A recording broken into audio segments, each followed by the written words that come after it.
우리가 하나님을 사실은 가장 사랑하고 두려워하는 존재로 하나님은 만드셨어요. 창세기 1장 27절에 인간은 하나님의 형상으로 하나님과 함께 해야만 가장 행복한 존재로 만들었습니다. 그래서 그때 우리의 두려움, 경외는 뭐냐? 우리의 사랑과 두려움은 하나님이었어요.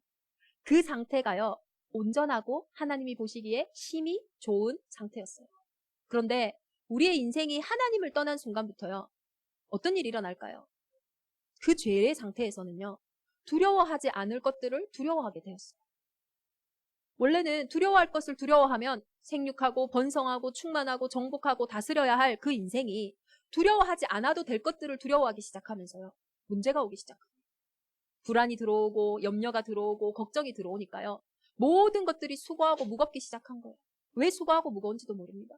왜 이런 생각이 드는지도 몰라요. 오늘 하나님은 말씀하고 계십니다. 우리의 보이지 않는 배경이 바뀌어야 보이는 현실이 바뀝니다. 보이지 않는 게 바뀌어야 돼요. 왜냐? 영적인 존재거든요. 우리의 보이지 않는 영적인 상태가 바뀌는 순간에요, 보여지는 현실이 달라집니다.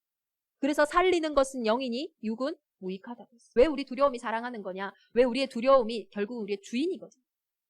늘 그리스도가 주인이었던 히스기야 왕도요, 그 아수르 왕의 위험을 듣고는요, 두려운 거예요. 어떻게 해야 되지?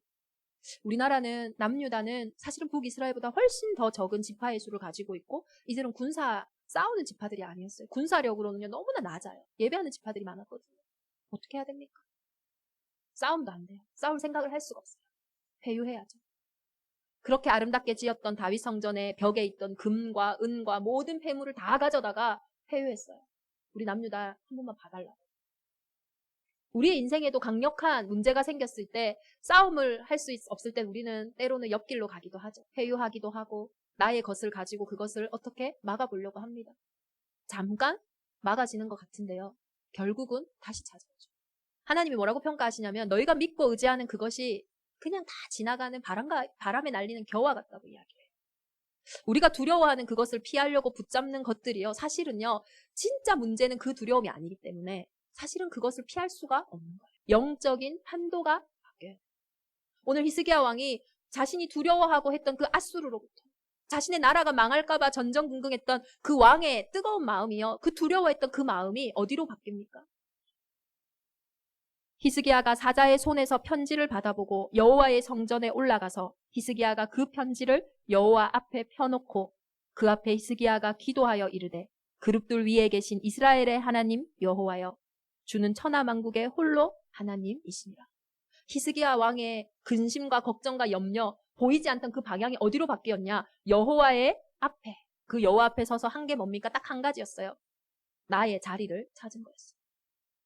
하나님의 형상이 내 자리, 하나님과 함께하는 그 예배의 복의 자리를 딱 찾은 거예요.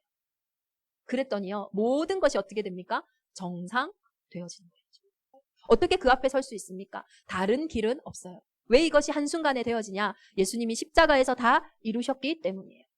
여자의 후손으로 오신 그분이, 하나님의 방법으로 이 땅에 오신 그분이 십자가에 죽으시고 다시 살아나심으로 죄와 사망의 법 아래 있던, 운명사주팔자 아래 완전히 갇혀있던 우리의 인생을 완전히 해방하셨어요. 그렇기 때문에 내가 그 전 앞에 서는 그 순간에 하나님이 그 시간에 일하시는 거예요. 이 밤에 여호와의 사자가 나와서 아수르 진영에서 군사 18만 5천 명을 친지라. 아침에 일찍 일어나 보니 다 송장이 되었더라. 히스기야 왕이 기도하는 그날 밤에 여호와의 사자가 나와서 우리의 영적인 주인이 바뀌는 그 시간에, 우리의 영적인 배경이 바뀌는 그 시간에, 내가 두려워하는 그것을 두려워하지 않고 진짜 두려워할 분을 두려워하고 사랑하는 그 시간에 여호와의 사자가 나와서, 사도행전 4장에 구브로의 레위 사람 요셉, 바나바라 하는 자도 똑같이 내어놨고요. 또 아나니아와 삽비라, 오늘 본문에 나오는 부부도 똑같이 그것을 내어놨어요. 사도들의 발 앞에 두니, 사도들의 발 앞에 딱 뒀어요. 그런데 이 두 현장의 결과가 너무나 달라요. 바나바는요, 끝까지 쓰임받는 초대교회 지도자가 됐고요. 오늘 아나니아와 삽비라는 헌금하고 죽었어요, 지금. 이게 무슨 일입니까? 하나님이 째째하게 조금 감췄다고 그래서 죽이신 겁니까? 그게 아니에요. 오늘 본문에 보면요, 땅이 그대로 있을 때도 내 땅이 아니더냐. 그거 네 땅이었잖아. 탄 후에도 네 마음대로 할 수 있는 내 땅이다. 하나님, 내가 이것을 팔고 조금 필요한 것이 있어서 이만큼만 내겠습니다. 이렇게 얘기해도 아무 문제 없어요. 그런데 얼마를 감추고는요, 다 내는 것처럼 얘기했던 거예요. 성령을 속인 거예요. 성령의 역사가 강력하게 일어나는 그 현장에서 하나님을 속이는 그 일이요, 살아날 수가 없었어요. 사실은 우리의 모습과도 짧게 하루 만에 보여지는 거예요. 하나님을 떠나 있는 상태는 결국은 사망이라는 것을 짧게 보여주는 거예요. 이 아나니아와 삽비라가 왜 이런 일을 했을까요? 가짜 두려움 속에 있었기 때문이에요. 자신들은 아마 아나니아 삽비라도 초대교회의 가장 첫 번째 원년 멤버였을 거예요. 근데 보니까요, 이 바나바와 중요한 사람들이 막 헌금을 하니까 자신들의 마음에 우리도 해야 하지 않을까? 이런 생각이 들기도 하고, 또 헌금을 한 사람들이 막 칭찬을 받는 것 같으니까 우리도 좀 인정을 받아야 되지 않을까? 이런 인간적인 계산과 인간적인 마음에서 시작된 거예요. 인간적인 계산과 인간적인 마음은요, 운명을 절대 못 바꿉니다. 그 운명대로 가는 거예요. 우리의 인간적인 생각과 인간적인 것들은 우리의 영적인 생명을 살릴 수가 없는 거죠. 이때에 이들에게 그 인간적인 생각과 인간적인 마음이 오는 그때 어떤 일이 일어나는지 보셔야 됩니다. 사도행전 5장 3절에 보면요, 사단이 내 마음에 가득하여 내가 성령을 속이고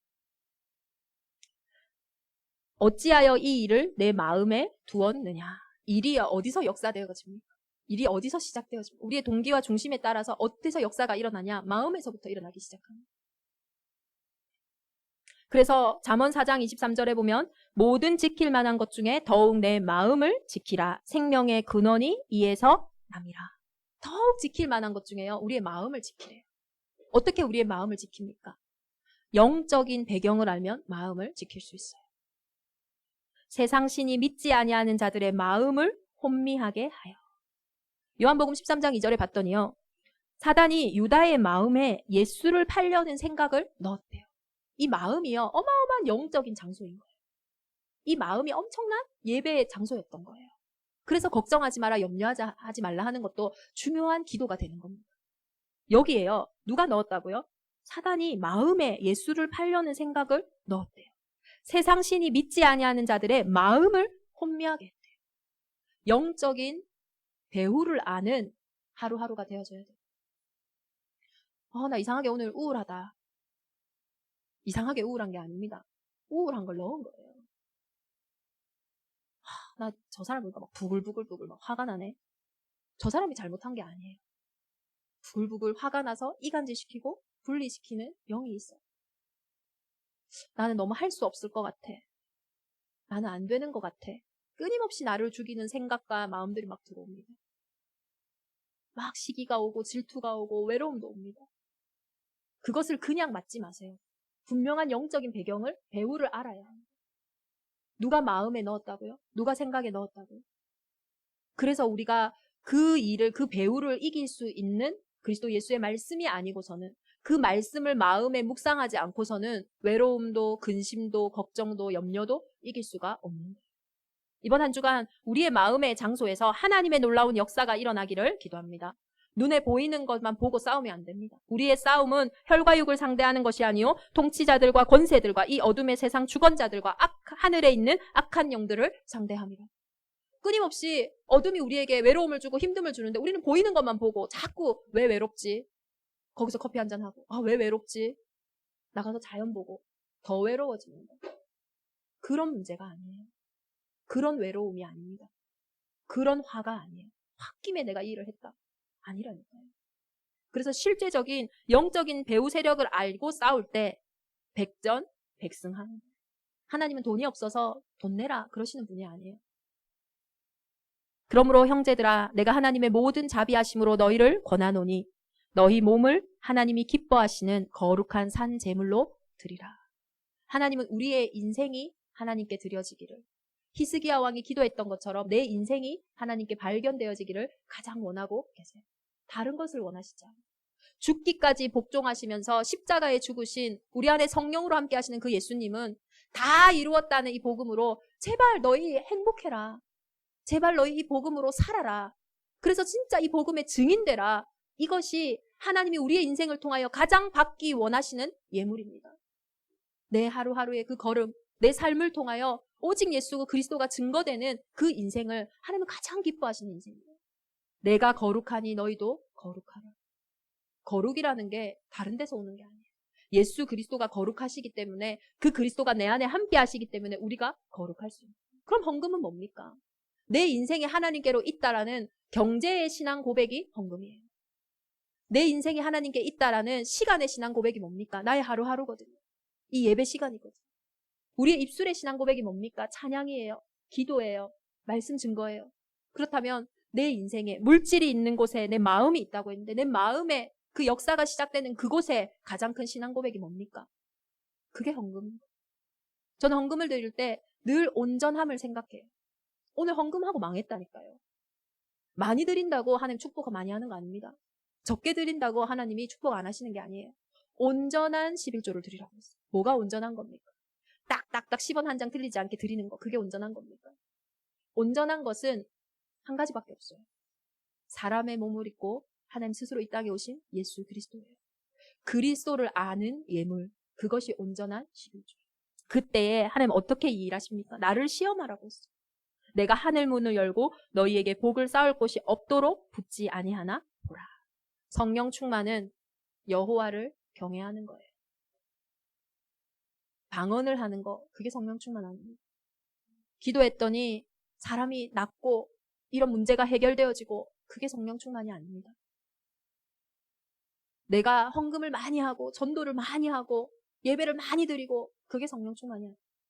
성령 충만은 인격적이신 하나님과 내가 교제하는 거. 하나님을 경외하는 거. 그게 성령 충만. 두려워할 분을 두려워하고 사랑해야 할 분을 사랑하는 거. 그래서 오늘 나의 결정 속에서 두려워할 것을 두려워하니까요. 말씀 앞에 결정하는 거예요. 사랑할 분을 사랑하니까요. 사랑하는 대로 마음이 가는 대로 가는 거예요. 우리 대적임만의 온 교회가 이제는 로마도 보아야 하기에 후대를 위하여 현장을 위하여 영적으로 성숙하는 우리의 신앙이 더 이상 가짜에 휘둘리지 않고 진짜 하나님이 피로 값주고 사신 그 인생을 회복하는 최고의 현장이 되기를 예수 그리스도 이름으로 축원합니다. 우리 주신 말씀 붙잡고 함께 기도하겠습니다. 하나님, 우리가 두려워하는 거, 우리가 붙잡고 있는 거, 그것을 가지고 지금도 어둠은 우리의 마음과 생각을 끌어서 지옥과 같이 살게 하고 많은 것들을 도둑질하고 빼앗는 이 시대에 이제는 보이지 않는 곳으로부터 진짜 두려움, 진짜 경외가 회복되어지는 응답의 한 주간이 되게 하여 주옵소서. 우리 합심으로 기도하시겠습니다.